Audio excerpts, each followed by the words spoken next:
अच्छा, आप सब लोग एक बात जानते हैं कि इस दुनिया में जो भी आया है, वो जानदार है, वो जानदार नहीं है, उसको ख़ास प्रोसेस से, ख़ास स्टेजेस से गुज़रने के बाद रुख़्सत हो जाना है। यानी यहाँ पर जो कुछ भी है इस दुनिया में, वो मोर्टल है, वो फ़ानी है। ये बात मैंने आपको इसलिए तमहीद बाँध कर बताई है कि जो प्रोडक्ट्स हम बनाते हैं, वो प्रोडक्ट्स भी हमेशा रहने वाली नहीं होती हैं, बल्कि वो प्रोडक्ट्स भी ख़ास स्टेजेस से गुज़रती हैं, एक साइकिल से गुज़रती हैं और उस साइकिल से गुज़रने के बाद वो दुनिया से रुखसत हो जाती हैं। तो ये जो सारा अमल है, इसको हम प्रोडक्ट लाइफ साइकिल कहते हैं और हर प्रोडक्ट लाइफ साइकिल की अपनी स्टेजेस होती हैं। एक बिज़नेस के लिए उन स्टेजेस को जानना बहुत ज़रूरी है।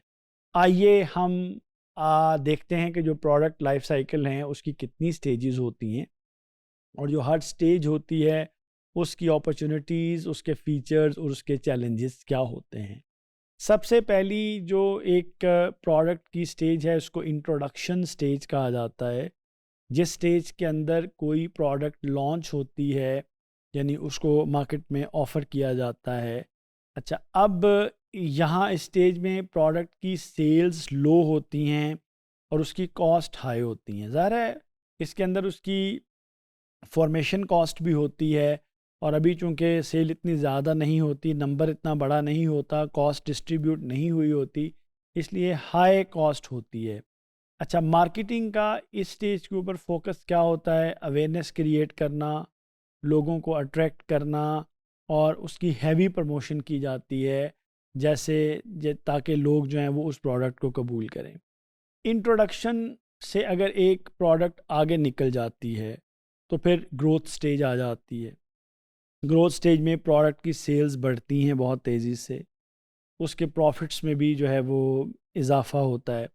अच्छा, अब इस स्टेज के अंदर हमारा फोकस एज अ मार्केटर ये होता है, एज अ बिज़नेस ये होता है कि हम प्रोडक्ट को है उसको इम्प्रूव करें, उसकी मार्केट को एक्सपेंड करें और कंपटीशन के साथ डील करते रहें। इस स्टेज से आगे गुजर कर हमारी प्रोडक्ट जो है वो मेच्योरिटी पे आ जाती है, सेल्स अपनी पीक पे पहुंच जाती हैं, मार्केट जो है वो एक तरह से सैचुरेटेड हो जाती है, प्रोडक्ट जो है वो डिफरेंशिएटेड होती है, ब्रांड लॉयल्टी होती है, यहाँ पर डिस्काउंट्स वगैरह हम ऑफ़र करते हैं। हर कंपनी का बिज़नेस का दिल करता है कि प्रोडक्ट की मेच्योरिटी प्रोलॉन्ग करे, लेकिन अल्टीमेटली ये होता है कि प्रोडक्ट चौथी स्टेज डिक्लाइन पे आ जाती है, उसमें सेल्स गिर जाती हैं आपकी और ज़ाहिर है इसके अंदर अब आपको डिसीजन करना होता है कि आपने प्रोडक्ट को डिसकंटिन्यू करना है, उसको डेवलप करना है, उसको रीपोजीशन करना है या उसको किसी और मार्केट में लेकर जाना है।